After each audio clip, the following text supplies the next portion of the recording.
Olá, meu nome é Andrei Soares, oncologista clínico do Centro Paulista de Oncologia e do Hospital Albert Einstein, Cédula COG-GEU.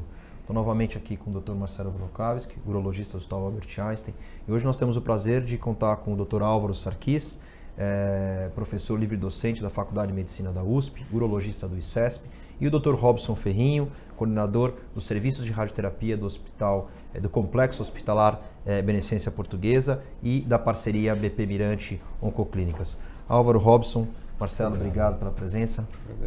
Obrigado, digo eu. Nós que agradecemos a deferência e a honra de estar aqui com vocês. Uma honra mesmo. Na verdade, a ideia é hoje a gente conversar um pouquinho sobre o tratamento conservador de câncer de bexiga. Então, o câncer de bexiga, o grande problema do câncer de bexiga, da doença invasiva, é que eu sempre falo que é a doença do meio ambiente e da idade. Então, a idade de diagnóstico sempre pacientes acima de 70 anos, em geral pacientes sempre com várias comorbidades, e muitas vezes o que é o tratamento conferido como padrão e recomendado, até publicado novamente em abril desse ano, as recomendações da Sociedade Americana, ASCO, como cistectomia, o tratamento padrão para esses pacientes, apesar de não haver nenhum estudo randomizado entre conservador e cistectomia, mas ainda é o tratamento padrão. Eu queria entender aqui pacientes que não têm condições de cistectomia e pacientes que às vezes se negam a fazer a cistectomia. Quais são as opções terapêuticas que a gente tem para esses pacientes? Álvaro, Robson, por favor. Álvaro, por favor. Não, pode começar. Porque assim, os dados mais interessantes são os dados de radioterapia associada. Existem poucos trabalhos de cistectomia parcial e associado ou não à quimioterapia prévia para aumentar a chance de cura dessas doenças, mas os grandes trabalhos, realmente assim, os grandes trabalhos a gente deve ao grupo de radioterapia, começando pelo pessoal da Harvard, do Dr. Shipley, depois alguns estudos que foram implementados também na Alemanha, na Inglaterra, e o pessoal da RTOG, né? Acho que são os principais grupos que estão focados nessa tentativa de preservação de tumor de bexiga, e imagino que a gente esteja falando de tumor músculo invasivo, que são os tumores mais graves, é doença letal que a gente tem que tratar com muita seriedade, porque esses pacientes nunca podem correr atrás dessa doença. A doença é muito agressiva, a falha do tratamento inicial pode significar, inclusive, óbito desses pacientes. Então, a gente tem que ser muito criterioso na escolha do tratamento da doença inicial. Quem são os pacientes, Robson? Quem são os pacientes que podem fazer esse tratamento, os pacientes que não podem? Quais são os achados desses pacientes que eles são indicados ou não para fazer o tratamento conservador? Olá a todos mais uma vez, muito obrigado pela deferência do convite, né? O tratamento conservador da bexiga são três formas mais importantes, né? Que é a cistectomia parcial, como foi mencionado pelo Dr. Álvaro Sarkis, o RTU radical, né, para as situações iniciais, mas nos últimos anos o que mais se estudou foi justamente a rádio associada à quimioterapia para doença músculo-invasiva.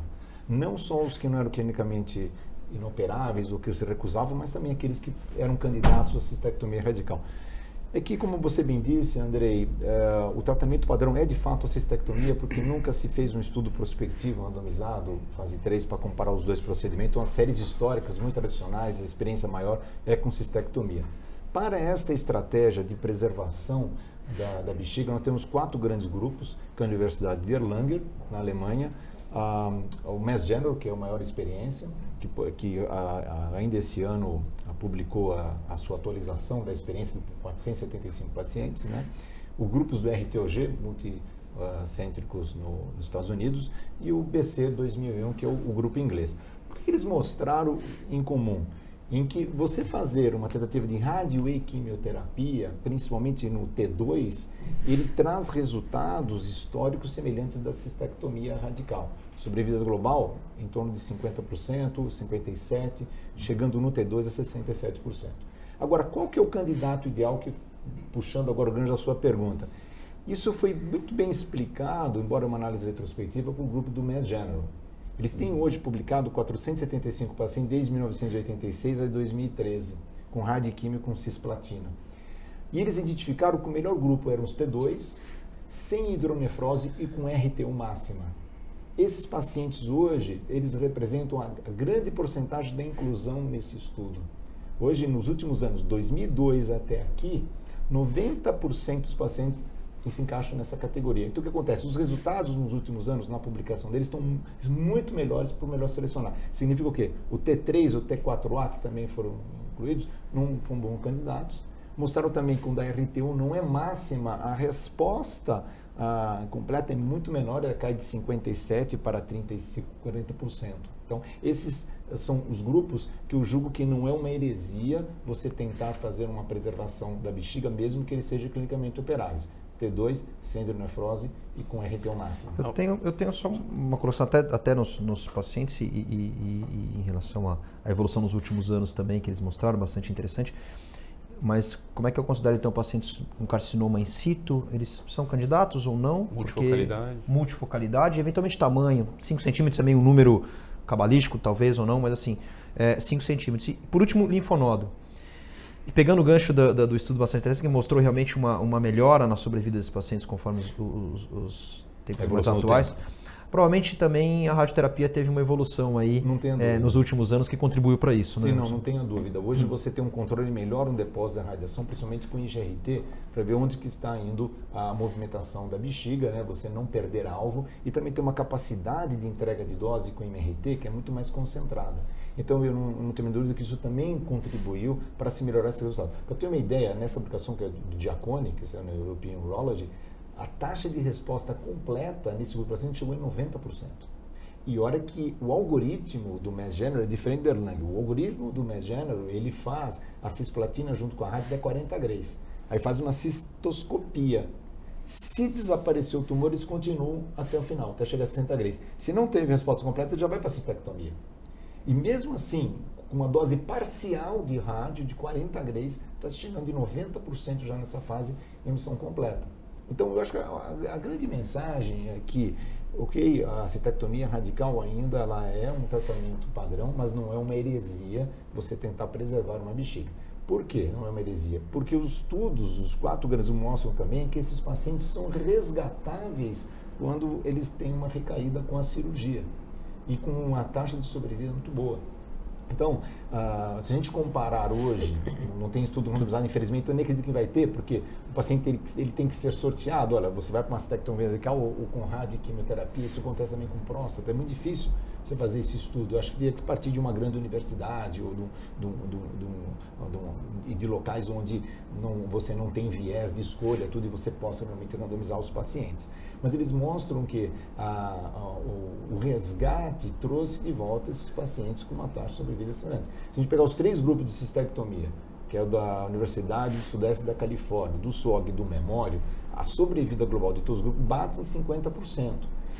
É a mesma que desses 4 grupos de tratamento conservador. É 57%, 60%, e do T2 chega em 65%, 67% em 5 anos. Então, se você pegar esses números, serem comparativos, você vê que eles são iguais. Entendeu? Então, isto é uma estratégia a ser considerada. Para você ter uma ideia, na Inglaterra, que é uma medicina socializada, 60% dos pacientes com câncer de bexiga músculo invasivo vão para a chamada trimodalidade. O que é a trimodalidade? Que nós estamos fazendo conservador. RTU máxima, a importância do urologista tem que ser RTU máxima. Se for RTU máxima, nem adianta preservar a bexiga. RTU máxima, rádio e quimioterapia.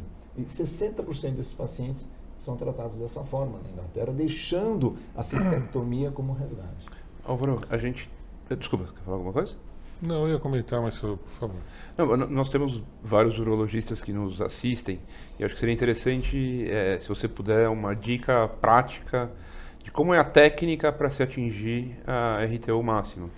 Não, então, primeiro, exatamente esse conceito de RTU máximo, a gente tem que ter um cuidado, não são todos os grupos que estão preparados para fazer a trimodalidade. Primeiro porque você precisa ter um urologista experiente, fazer a RTU máximo, você tem tumores que vão até o início de T3, etc., que você tem que entrar mesmo na gordura, ressecar tudo isso, nem sempre é muito fácil. Então, se você considerar, por exemplo, quando você fala em em similaridade de resultados com a trimodalidade, com a cirurgia radical, a gente tem que entender que esses pacientes que são T2, unifocal, que não tem carcinoma in situ, que estão longe, que não causam obstrução, eles são os melhores candidatos a ter uma ótima resposta para qualquer tratamento. Então, se você pegar as séries de quimio neoadjuvante, por exemplo, nem a quimioterapia é necessária, provavelmente, porque na subanálise do estudo da SWOG você não tem um grande benefício nesses pacientes T2, ou seja, só a cirurgia já resolve a grande parte desse problema. Uma das coisas da trimodalidade é que a gente acaba não abordando os linfáticos de uma maneira global. A gente não tem uma resposta definitiva sobre isso. Existem estudos sendo conduzidos, agora nenhum estudo ainda mostrou grande vantagem de fazer ou não. Se você olha dados de CIRS, você vê que quanto maior o número de linfonodos, e vários estudos mostrando quanto maior o número de linfonodos ressecados, independentemente do estadio da doença, você tem uma melhora em termos de sobrevida global. Mas não existe nenhum estudo randomizado concluído ainda, e eu acho que talvez eles nem mostrem. Tem estudos interessantes mostrando, por exemplo, na Alemanha, comparando linfadenectomia estendida versus não fazer a linfadenectomia, como tem sido feito, por exemplo, como foi feito e demonstrado em cirurgia de mama. Então, assim, a gente tem que tomar um pouco de cuidado, como eu falei para vocês, essa é uma doença extremamente grave. Se vocês não conseguirem um controle inicial, a gente perde um pouco a chance.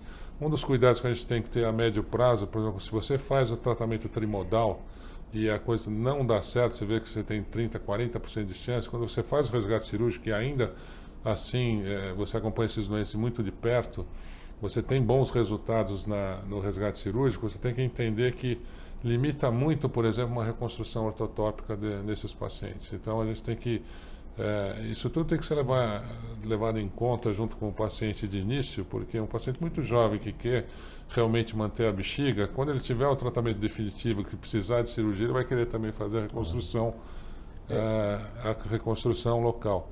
Só para chamar a atenção, quando esses candidatos ideais à cistectomia parcial são aqueles, então, que estão longe do colo, longe dos trígonos, são casos ideais, eventualmente, até para que a gente não tenha um estudo comparativo, de fazer uma ressecção parcial desses doentes, porque a doença é localizada, e depois complementar com quimio e rádio, para fazer um tratamento mais local e extenso da doença. Nessa situação, o que eu queria deixar claro para vocês é o seguinte: se você tem uma doença assim, que é T2, que provavelmente não precisa de quimioterapia, e que você pode ser extremamente agressivo na preservação dos nervos pós-sinápticos, etc., para dar melhor continência no pós-operatório, e realmente preservar ao máximo os nervos dirigentes para que esse indivíduo tenha 90% de chance de ter a manutenção da sua vida sexual, principalmente em doente jovem, é uma coisa a ser considerada, é uma coisa a ser estudada. Não tem respostas definitivas, mas sempre tem essas preocupações a longo prazo. Qual é o paciente? Você pega um paciente com 80 anos de idade, você não vai pensar no resgate com preservação de potência, etc. Então vai depender muito dessa situação. Mas o que fica claro hoje, com todos esses dados da literatura, é que a preservação trimodal, e aí sim a seleção de pacientes é fundamental para que a gente tenha sucesso e que seja bem feito, e ela faz parte hoje, já é aceito pela NCCN, já é aceito pela Sociedade Europeia de Urologia, etc. Tem que ser aceito por todos nós. Cabe a nós ganhar esse espaço de interação com os radioterapeutas e oncologistas para que a gente consiga fazer a RTO adequada e o segmento adequado desses doentes que são extremamente difíceis. E a qualidade de todos os tratamentos, né? Não só a trimodalidade, como a rádio e a quimioterapia, né? Exato. Agora, o gancho dele, né, me permite conduzir, em parte, sempre como a gente sente falta de um estudo randomizado que poderia estar justamente estudando a qualidade de vida. Porque uma dúvida que eu tenho para os urologistas é, quando vocês têm um paciente para resgatar após a radioquímio, qual é a dificuldade cirúrgica? O que tem que impacto? Isso também é uma coisa a ser considerada. Mas, Andrei, me chama a atenção na ASCO-GU, agora a última que você teve, onde foi abordado esse tema de preservação de bexiga, a atualização do BC 2001, um estudo em inglês, que comparou rádio versus radioquímio, né? O impacto da químio. Então, quando a gente vê a taxa de necessidade de resgate com cistectomia, ela foi de 22% só com rádio e 14% com rádio e químio. Ou seja, mesmo assim, esses estudos estão jogando a necessidade de uma taxa de resgate bem baixa, né? Então, tudo isso é um pool de informações que a gente tem que colocar na balança. E você levantou um outro ponto, que é a questão dos linfonodos, né? Eu acho que hoje também está se estadiando melhor esses linfonodos. Talvez os nossos resultados também tenham melhorado, porque talvez os pacientes passam com PET, você descarta a possibilidade de não ter linfonodo comprometido, talvez muitos tenham entrado nesses estudos, né? Então, e aí com linfonodos positivos, realmente, você tem que ser mais radical e a cirurgia ela tem que fazer parte do tratamento. Tenho 2 perguntas. A primeira delas, se é necessário, quando se optar por uma terapia trimodal, a marcação do ponto do tumor com algum fiduciário, alguma coisa assim, e se necessário, qual deles utilizar? Tá. Essa é uma boa pergunta. E a segunda delas é a importância da integração entre as equipes que vão participar desse tratamento, né? A gente precisa de um urologista experiente, de um radioterapeuta experiente e de um oncologista que provavelmente talvez coordene todo esse processo. Essa interação é fundamental, com certeza. E qual o timing, quais os intervalos entre a RTU, a rádio, a químio, e como a gente pode adaptar isso à nossa realidade, não em serviços de excelência, mas no nosso Brasil, que é extremamente heterogêneo. E complementando até a pergunta que o Marcelo fez, bastante interessante, na radioterapia, né, em relação ao fiducial, pensando no mecanismo de ação da radioterapia, até que ponto interromper, reavaliar a cistoscopia e seguir nesses pacientes pode ter um efeito deletério no benefício. Então, até que ponto os grupos que defendem você, quando você já sabe que não vai fazer cistectomia, tudo bem, você faz, mas até que ponto essa interrupção para reavaliação e complemento da dose, ela impacta? E pegando o que o Álvaro falou também sobre a linfadenectomia, qual é o campo da radioterapia? Então, não só o fiducial, a interrupção, e qual campo? Você vai irradiar, drenagem, até que ponto ou não?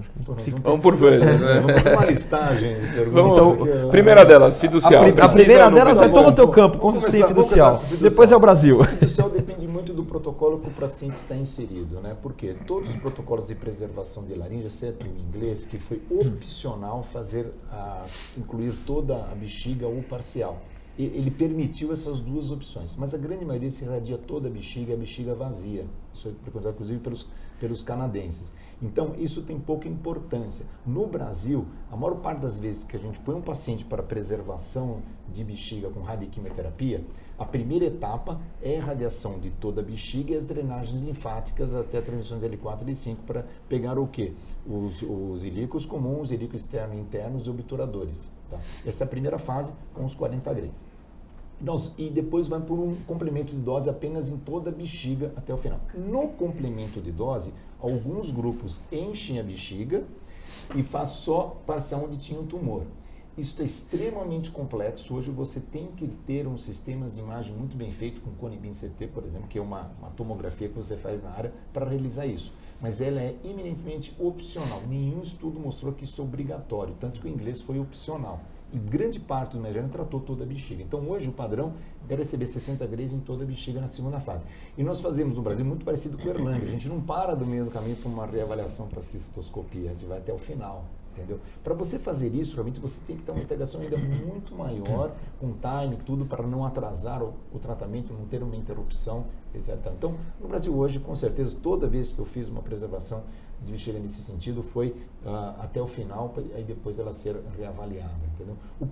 A segunda pergunta é sobre intervalo. Só para completar, inclusive, porque você interromper no meio para fazer cistoscopia, você pode excluir aqueles pacientes que têm uma resposta um pouquinho mais tardia à quimioterapia. Exatamente. Então, se você falar não teve a resposta completa no meio do tratamento, de repente você está deixando de... É o que eu penso também. E talvez biologicamente seja ruim esse intervalo para a mecanização da radioterapia. Talvez não seja hoje você pode fazer um exame de imagem no meio para ver se tem alguma... Se bem que exame de imagem isso é um bom ponto. Se bem que exame de imagem ele pode falhar porque você tem muita inflamação da cirurgia e da radioterapia. Mas eu penso da mesma forma. Eu acho que só para você descartar aquele caso que realmente não está respondendo nada e que você vai perder tempo se continuar. Então eu faria algum tipo de abordagem nesse sentido, mas é uma das minhas preocupações nessa história do chip de parar no meio do caminho, é que você pode estar, os pacientes um pouquinho mais resistentes, mais sensíveis ao tratamento, podem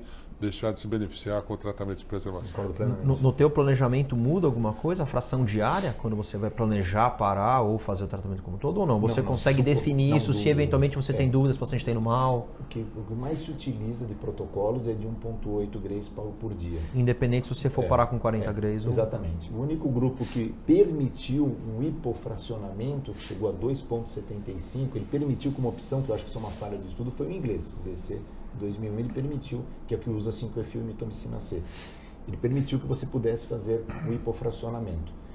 Os demais é 1,8. O que nós usamos na prática, eu acho que é o mais seguro, mais determinado, é usar a primeira fase, 45 grays, em drenagens e toda a bexiga, e depois continuar com 1,8 até 5,960 em toda a bexiga. Esse é o fracionamento que eu julgo mais seguro para ter melhores resultados. Alguns pacientes eu fiz junto com, quando ainda a mitomicina C era mais fácil de ser obtida, e a tolerância, olha, é impressionante, igual do BC 2001, 5-FU mitomicina C.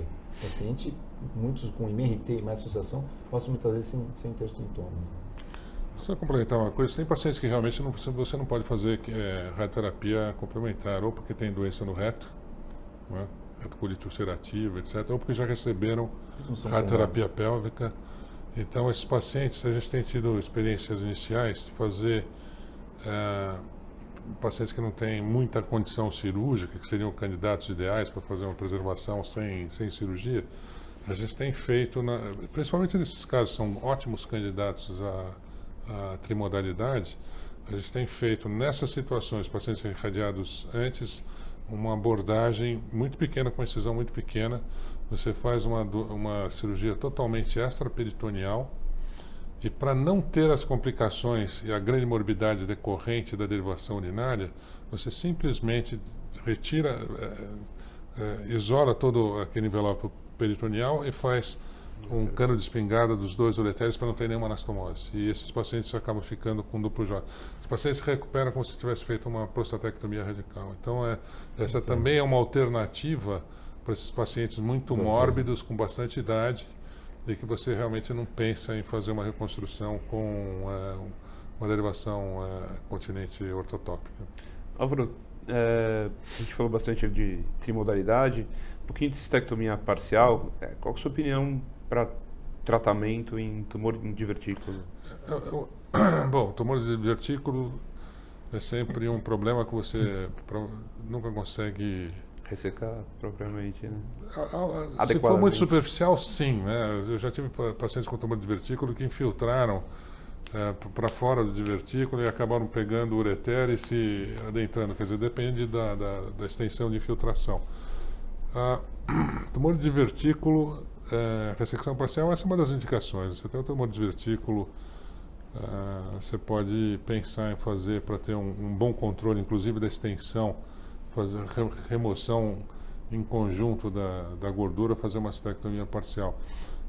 O grande problema de cistectomia parcial, quando não é em divertículo, é saber isolar qual é a área real, qual é a margem ideal que você vai dar para esses pacientes. Então, em geral, a gente tenta dar 2 centímetros, né? Mas nem sempre isso é possível pela proximidade do ureter, pela proximidade do colo, etc, etc. Então, cistectomia parcial, ela deve ser considerada assim só como regime de exceção, aqueles pacientes que realmente não têm condição de tratamento e que precisam fazer um tratamento local e que refutam, que se recusam a fazer cistectomia radical pela morbidade. Uma outra pergunta agora em relação à trimodalidade, eu acho que, ao meu ver, o grande atrativo da trimodalidade é a qualidade de vida, né? Os estudos têm mostrado que o gold standard ainda é a cistectomia radical, o chamariz para se pensar em trimodalidade seria a qualidade de vida. Eu queria uma opinião de vocês sobre como é a qualidade de vida nos pacientes que acabam recebendo uma dose importante na bexiga inteira de radioterapia e que tem que fazer uma série de RTUs durante o seu segmento, se realmente a qualidade de vida tem algum ganho significativo. Bom, a gente, se fala de experiência pessoal, né, a gente vai pegar muitos poucos pacientes, não vai ser um nível de evidência acentuado. O melhor nível de evidência que se tem, talvez seja uma publicação em 2009 de um de um autor que trabalha no Mass General, que é o Festetio. Difícil falar, né? Mas é um nome muito Festetio. difícil. E ele publicou... James, né? Compilado, né? Acho que sim, é. Ele compilou justamente o índice de complicações e qualidade de vida dos pacientes que fizeram trimodalidade de todos os estudos de RTOG. Então ele acumulou mais de 348 pacientes. Começando pela toxicidade, a toxicidade gastrointestinal grave foi de 1%, 2%, a geniturinária 5%, 6%. E os principais sintomas aparecem nos primeiros 7 meses, que é a irritação urinária, né? E depois tende a ter uma qualidade de vida igual da população geral. Então, ela é muito bem aceita. E, em todos os pacientes do RTOG, nenhum paciente precisou de cistectomia por complicação. Óbvio que a gente precisa nem respeitar a dose, né? Mas nenhum paciente foi para cistectomia para se tratar uma complicação ou ter perdido. Então, ela é bastante considerável. Mas, como eu digo, né, como a gente sente falta de um estudo mais elaborado, randomizado, onde você não avalia só a toxicidade, mas os domínios, né? A qualidade de vida daquele paciente que foi cistectomizado upfront, né? Ou aquele que fez a trimodalidade deixando para o resgate. Essa é a minha impressão também. Eu acho que a grande complicação da trimodalidade vai girar grau 3 ou mais em torno de 5%. Né? 5% dos pacientes realmente vão sofrer com essa terapia, assim como sofre com qualquer outro tipo de terapia numa doença localmente avançada. Eu tenho a impressão, eu já acompanhei até alguns pacientes tratados pelo Shipley nessa época, que pacientes foram tratar lá, e que não acabaram. O grande problema é quando você não consegue controlar a doença. E aí sim, esses pacientes têm aí uma seara complicada, porque os pacientes acabam tendo um sofrimento. Expansão de uma doença pélvica talvez seja uma das coisas mais difíceis de tratar na oncologia. Então, esses pacientes que você não... A cistectomia, no geral, ela tem isso de... Talvez um dos grandes fatores pró-cistectomia, na maioria das coisas, que você realmente tem um controle local excelente da doença, mesmo com a sobrevida, você pode até ser comparável, etc. Mas o controle local da cistectomia é muito bom, mas você não tem esse controle local e você tem uma batata quente na mão, porque é realmente muito difícil controlar dor, e sangramento, e etc. nesses pacientes que falharam no tratamento inicial. Eu já tive a oportunidade de acompanhar alguns, inclusive um tratado pelo Dr. Shipley, que foi realmente complicado lidar com a doença. Acho que o endpoint interessante no estudo, como todo mundo aqui falou, né? Não seria só em relação à efetividade, não recidiva local, sobrevida, mas qualidade de vida, né?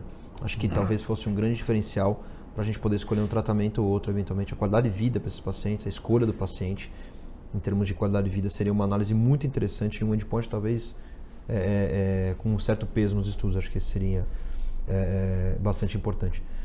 Sobre o que o Marcelo comentou, cenário Brasil, infelizmente, eu vejo uma dificuldade não só para tratamento multimodal de câncer de bexiga, mas como um todo. Recentemente, o presidente da Sociedade Espanhola deu uma entrevista muito interessante lá e criticando, na verdade, a oncologia feita em comunidade como um todo. E olha, a Espanha é um país muito menor que o nosso, né? Provavelmente com uma heterogeneidade muito menor do que a nossa. Mas ele tem sentido no que ele falou. A gente não consegue concentrar o custo em qualquer lugar, em qualquer setor. Então a gente precisaria ter uma organização, na verdade, para que tivesse uma drenagem adequada de casos oncológicos como um todo, claro, e talvez até entender o grau de complexidade desses casos oncológicos. Então aqui a gente está falando de terapia trimodal para bexiga, mas a gente sabe, por exemplo, câncer de cabeça, pescoço é extremamente complexo o tratamento, e alguns outros são um pouco menos complexos. Então acho que a gente deveria ter uma organização muito melhor nesse sentido. E a crítica dele lá foi essa, quer dizer, não dá para fazer realmente oncologia em torno. Infelizmente não dá. É caro, é difícil, a expertise, como o Álvaro falou, do RTU máximo. Senão você vai fazer um serviço mais ou menos, com uma toxicidade de uma máquina de radioterapia mais barata, então você não vai tratar nem direito o paciente e vai dar mais toxicidade. Pegando o pós-tratamento, né? E aí eu discuto, às vezes eu deparo com alguns colegas urologistas que não gostam de ficar fazendo cistoscopias seriadas. Nem mesmo os pacientes que estão fazendo, às vezes, BCG em doença não músculo-invasiva. Não preciso fazer a cada 3 meses, é muito cistoscopia, eu intercalo um ultrassom com... E isso é relativamente comum. Então, Álvaro, qual que é a necessidade, né? Qual a importância, com qual regularidade você faz cistoscopia nesses pacientes? E lembrando que quem faz terapia de preservação de bexiga tem 50% de chance de ter um novo tumor lá que é independente, na verdade, do tumor tratado, né? Quer dizer, ele continua tendo um fator de risco porque ele continua com o urotélio presente ali, né, doente, que não foi tratado previamente. Então, vamos posicionar essa importância e reforçar talvez essa importância. Não, né? e não foge muito do que do tumor superficial de alto risco. Você tem que fazer a cada 3 meses uma cistoscopia nos primeiros 2 anos. E aí sim, nesse intervalo, o câncer de bexiga tem uma coisa muito interessante. A grande maioria dos doentes, eles progridem ou recidivam nos primeiros 2 a 3 anos. A grande parte dos primeiros 2 anos, 3 anos. Então, esse período você tem que realmente ficar em cima. Então, eles costumam fazer uma cistoscopia a cada 3 meses, os primeiros 2 anos, esparçar isso nos próximos 5 anos para cada 6 meses, depois 7 anos livre de doença, o paciente está liberado. O paciente com doença tão grave, 7 anos livre de doença, provavelmente ele está curado. Agora, isso não significa que ele não possa ter retorno da doença local. Então, uma cistoscopia a cada ano, mesmo a longo prazo, é necessário. Isso também... Além dos exames, é claro. Falando assim, sistêmico, da né? cistoscopia, avaliação. Mas eu acho que essa é uma grande importância, porque acho que tudo que a gente falou, eu pego realmente como bastante importante até o segmento, né? Porque é isso que vai mudar completamente, para que a gente tente chegar nos estudos, que não são randomizados, mas nos dados que a gente está chegando, que o Robson mostrou aqui, e na chance de não perder esse paciente, eu acho que o segmento vai ser fundamental, uma recidiva precoce. Principalmente com a chegada agora de tratamentos de resgate fora de quimioterapia local. Então, você tem que ficar em cima desses doentes, porque provavelmente também o volume de doença metastático menor potencialmente vai ter também um tipo de resposta melhor. Só acho que, só para complementar, eu acho que esse cenário da dificuldade de fazer cistoscopia também muitas vezes tem a ver com a complexidade do nosso sistema único de saúde. Se a gente for pensar em outros países, a cistoscopia é feita através de cistoscópio flexível em nível ambulatorial.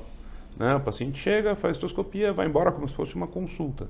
E aqui, muitas vezes, ele precisa ser levado para o centro cirúrgico para fazer uma cistoscopia rígida, e isso tira horário para uma cirurgia de maior complexidade e acaba aumentando a fila de espera para a realização de outros procedimentos e não se dá a devida importância, e esses pacientes vão ficando largados. Mas existe uma recomendação, posso estar errado, mas existe uma recomendação de alguns autores, principalmente que as primeiras 3 cistoscopias seja feita de maneira internada, né? Que pós-terapia de preservação, que essas primeiras 3 cistoscopias não seja feita de maneira ambulatorial, que isso é uma recomendação e que, concordo contigo, dificulta muito o acompanhamento desses casos. Álvaro, Robson, Marcelo, o papo está muito bom. Eu acho que a gente teria muito tempo para ficar falando aqui, mas eu vou encerrar nossa conversa. Acho que espero poder em outras vezes contar com vocês. Queria agradecer novamente, Dr. Álvaro, Dr. Robson, Marcelo, me acompanhar na conversa. Conto com vocês numa próxima. Obrigado. Nós agradecemos, um grande prazer. Nós que agradecemos, isso mesmo. Muito prazer. Obrigado.